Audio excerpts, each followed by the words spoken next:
Bonsoir tout le monde.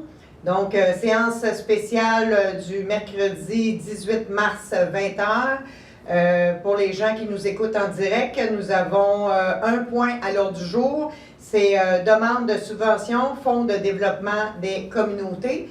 Donc, c'est le seul point qui est à l'ordre du jour. Je vous invite, s'il y a des gens qui ont des questions à poser, que ça concerne le point qui est à l'ordre du jour ou un autre point, je vous invite à écrire immédiatement vos questions sur Facebook pour qu'on ait le temps de les recevoir pour pouvoir vous répondre avant la fin de la réunion, qui ne durera pas longtemps parce qu'on a juste un point à l'ordre du jour.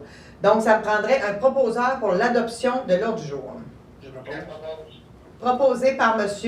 Roy, appuyé par M. Drolet. J'ai oublié de spécifier que M. Drolet, considérant la crise qu'on vit actuellement, la loi nous permet d'avoir des gens à distance. Donc, M. Drolet est sur la ligne ici, sur mon cellulaire. Donc, M. Drolet participe aussi à la réunion de façon officielle. Donc, c'est appuyé par M. Drolet. Maintenant, le point 4.1, M. Laplaine. Donc, dû à la situation, je vais lire les considérants. Donc, considérant l'intérêt pour la Ville de Mercier de moderniser ses systèmes de géomatique et de ville intelligente, considérant l'intérêt pour la Ville de Mercier de pouvoir exploiter en pleine capacité son logiciel de géomatique, et considérant qu'il est nécessaire pour la Ville d'acquérir une plateforme permettant de transmettre des données terrain, et considérant les fonds de développement des communautés, donc en conséquence, il est résolu que ce Conseil autorise le dépôt de la demande d'aide financière et que ce Conseil autorise le directeur général, M. René Chalifou, à signer pour et au nom de la Ville le projet présenté et toute entente qui pourrait en découler auprès du Fonds de développement des communautés. J'en fais la proposition. Proposé par M. Laplaine, appuyé par... J'appuie. Mme Prudhomme. Intervention des membres du Conseil, Mme Prudhomme. Merci de nous écouter en ligne, puis restez vigilants, prudents et prenez les précautions nécessaires. Merci. M. Roy. Mais ça va être la même chose pour moi. Puis je sais que moi-même, j'ai des adolescents à la maison. Moi, je suis quand même assez chanceux. J'habite dans un REM, puis il n'y a pas trop de voisins. Les amis sont loin, c'est plus facile pour moi de les retenir à la maison.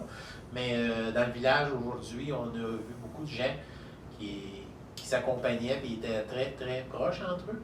Ça serait apprécié si vous voulez sortir de la maison, mais respecter une distance raisonnable, car on ne sait pas où ce que ça va finir, mais il vaut mieux être plus prudent que pas assez. Merci. Merci. M. Laplaine. Donc, merci de nous écouter, puis c'est sûr qu'on pourrait dire longtemps, long et large pour la situation présente. Cependant, il faudrait aussi une attention spéciale à nos commerçants. Mme Michaud en a parlé la semaine dernière. C'est important d'encourager présentement nos commerces qui sont encore ouverts, donc qui viennent subvenir à nos besoins, que ce soit le lait, les médicaments, la pharmacie. Donc, c'est important d'encourager vraiment nos communautés locaux et nos commerces locaux, justement, pour les soutenir durant cette pandémie. Merci. Merci. M. Drolet. Écoutez, je suis désolé de ne pas être présent ce soir, mais je vais juste vous dire que je suis très fier de travailler avec Mme Michaud, M. Chalifou et toute l'équipe et tout le conseil de ville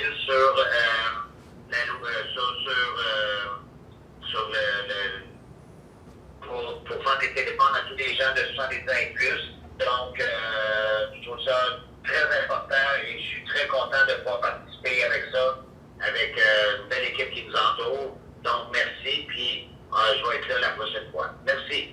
Merci. Donc, pour ma part, c'est la même chose. Je vais revenir sur les téléphones qui sont faits à nos personnes de 70 ans et plus. On a terminé de faire une première ronde de téléphone. On va commencer demain une deuxième ronde. Les gens qui n'ont pas été appelés à venir jusqu'à maintenant, je vous invite à rentrer en contact avec la Ville pour laisser vos coordonnées si vous souhaitez qu'on vous inclue dans la liste. Et ça s'adresse aux personnes de 70 ans et plus, mais ça s'adresse aussi à toute autre personne qui se sent vulnérable ou qui est en quarantaine puis qui aurait besoin de support moral ou autre. Donc, appelez-nous à la Ville, laissez-nous vos coordonnées, on va vous ajouter à la liste et effectivement, vous allez faire partie de la boucle parce qu'on va vous appeler plusieurs fois durant cette crise pour être sûr que tout notre monde est correct. Et je tiens aussi à souligner la part des élus, la part des employés de la Ville, de la direction générale évidemment, de toute l'équipe de direction et de tous les employés Les bénévoles, nous avons des bénévoles qui systématiquement ont offert leur aide pour faire des téléphones, pour parler avec les personnes de 70 ans et plus.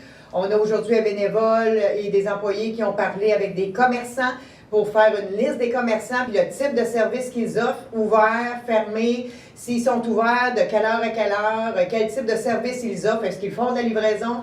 On est en train de tout colliger cette information-là qu'on va rendre accessible dès demain aux citoyens sur notre site Internet et éventuellement probablement une diffusion par la poste ou porte-à-porte.